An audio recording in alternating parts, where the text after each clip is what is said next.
What's up everybody, Beer Hunter here, and welcome to a video, first in the series, of how to be a server admin on the Bukkit platform.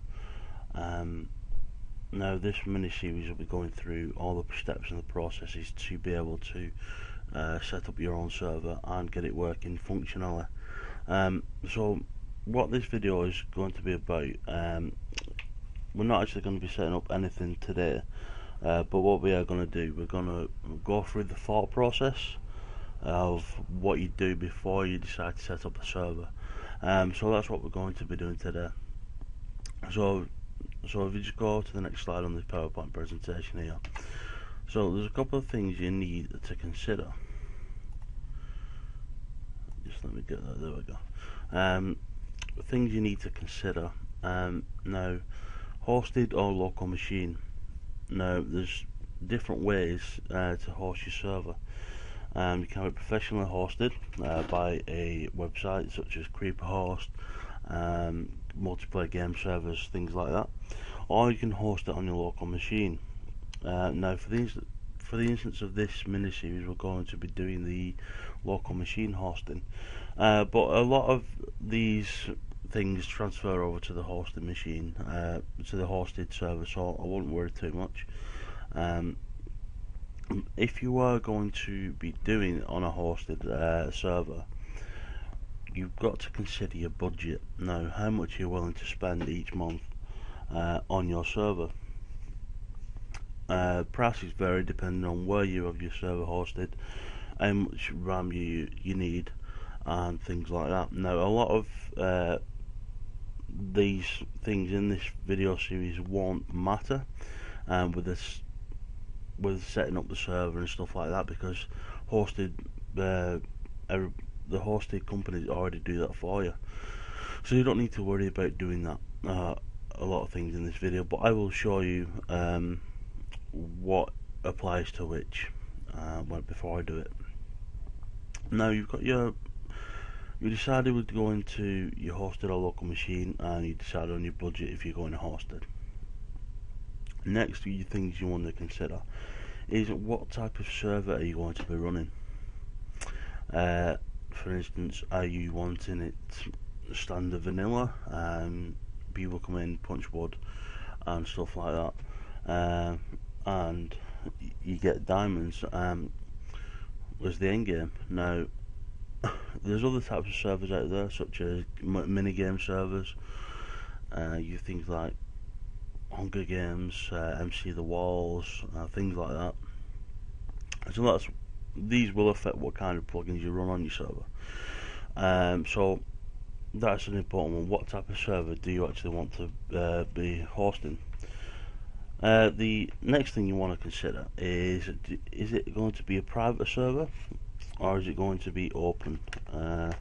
By private I mean whitelisted, so only people that you put on the whitelist can join. So for instance, if you want a small server between yourself and your friends, you can do that. Do the whitelisted way through the private, or if you want an open server where anybody can join, that's another thing you've got to consider as well. And also that will affect what kind of plugins you have on your server. So the next thing to consider is how big do you want your server. Now, the size of your server makes different changes different things different ways.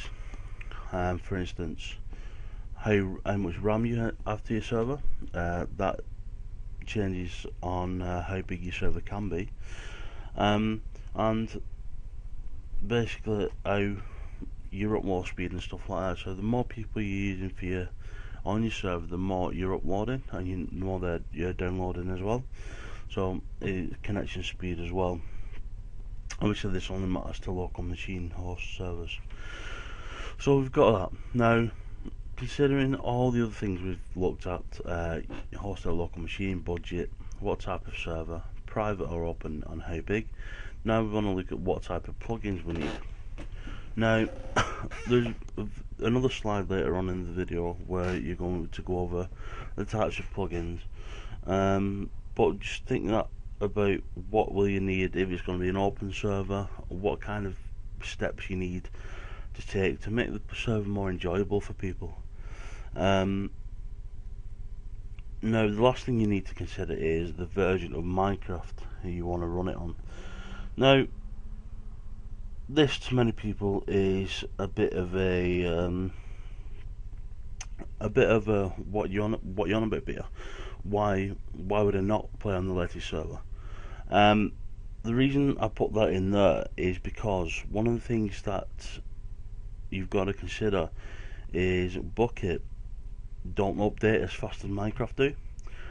For instance, at the time of this recording, the recommended build of Bukkit is 1.6.4, and obviously the latest version of Minecraft is 1.7.2.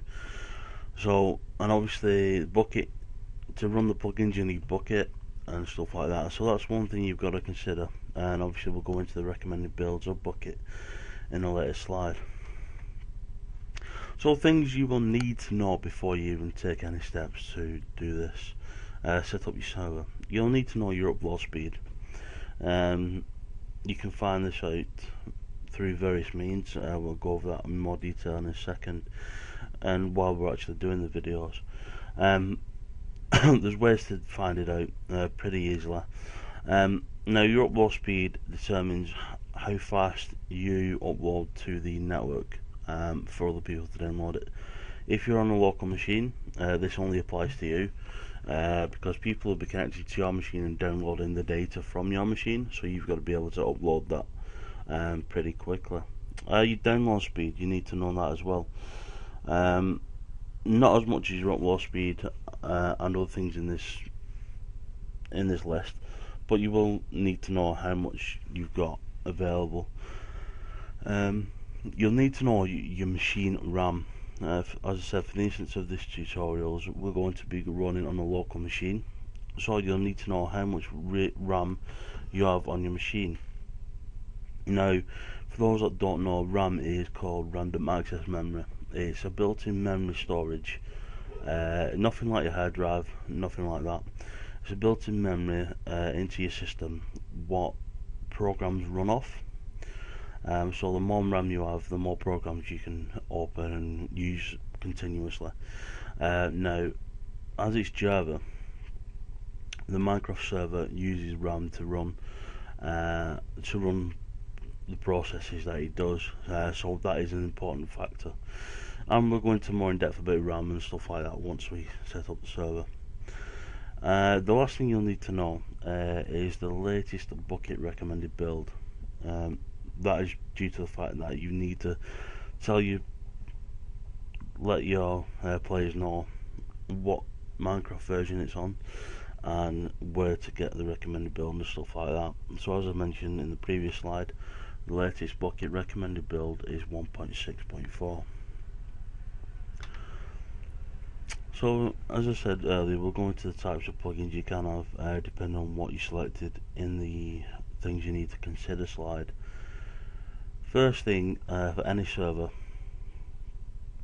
is you've got to think safety, protection for other people, especially if it's an open server. I've listed a couple there. Obviously there's a lot more plugins you can use, but I've listed a couple as just off the top of my head of the types of plugins and the things you can use. So there I've got LWC, which is a chest protection plugin, and WorldGuard, which is a huge plugin, very big plugin, and it does a lot of various other stuff. Now, another thing you can consider is types of fun plugins. Now, a lot of servers don't really have this, apart from the minigame servers. Regular servers don't really have a lot of these fun plugins. Now, there's a lot out there, and they are really good to use. They don't take much setting up. The people can just come and go and play as they please, because you've all been there. You've been playing Minecraft. You've got the diamonds. You've got a full diamond gear. They're all enchanted. There's nothing else to do. So this just gives an added feature to your server. That players can actually go and do things. So I've listed Mob Arena, and lottery. Mob Arena, what that is, it's a little plugin where you can designate an arena and it'll spawn mobs, and it's like a wave after wave type plugin. And I've got lottery there as well. Obviously that is what it says, it's a lottery plugin. People can buy tickets, but you will need a economy plugin for that, such as Essentials or Economy. And obviously the third one though we've got is economy plugins. Now the economy plugins basically put an economy on your server. A lot of servers actually run these now. So you've got virtual money, you've got you can use Essentials money, you can use Economy as I mentioned just a second ago, and they all use Vault and stuff like that. Now to complement these, you've got the fun plugins, like I said, the Lottery and Mob Arena, where if you win or you can get virtual money added to your account. And we've got the chess shop there, as I've put down there under economy plugins, just so you can players can set up shops and sell the stuff they've actually worked hard for in game, and things like that. So a couple of useful links for you. These links will be in every video as well, so they'll be down below, just so you can have a look for yourself and see what we're going to be doing in this series. So the first one there is Bukkit. Obviously that's what your server platform will be running off, and that's what you'll need to know everything about. So you've got the bukkit.org. As I mentioned earlier, to get your speed, your upload speed and download speed. There's various other websites out there, but the one I particularly use is Speedtest, and you can find that at speedtest.net. The plugins, if you want to look at what kind of plugins you've got available or things you want to consider, so you've got something in your mind, and as you're running through this with us and building your server, you can know what kind of plugins you already want and plugins you can get on there. So you can find that at plugins.bukkit.org. And obviously the wiki is fantastic, the Bukkit wiki. If you need any help, if you just stuck off, got something that we went through, or you just need a bit of a refresher if you're a server owner, you've not owned for a while, Bukkit wiki is fantastic for that. And you can find that at wiki.bukkit.org/setting up a server. And as I said, these links will be in the description as well, so you can have a look on there. So thank you very much for watching, guys. Rate, comment and subscribe. We will be doing the next episode we'll be going over actually setting up the server on our local machine and things we need to do. Obviously this is just a brainstorming idea, but it's a very important step before you do any server management, server setup. So thank you very much for watching, guys, and I'll see you next time for episode 1, where we'll be going over how to set up the server and what we need to do. And thank you very much. Take it easy.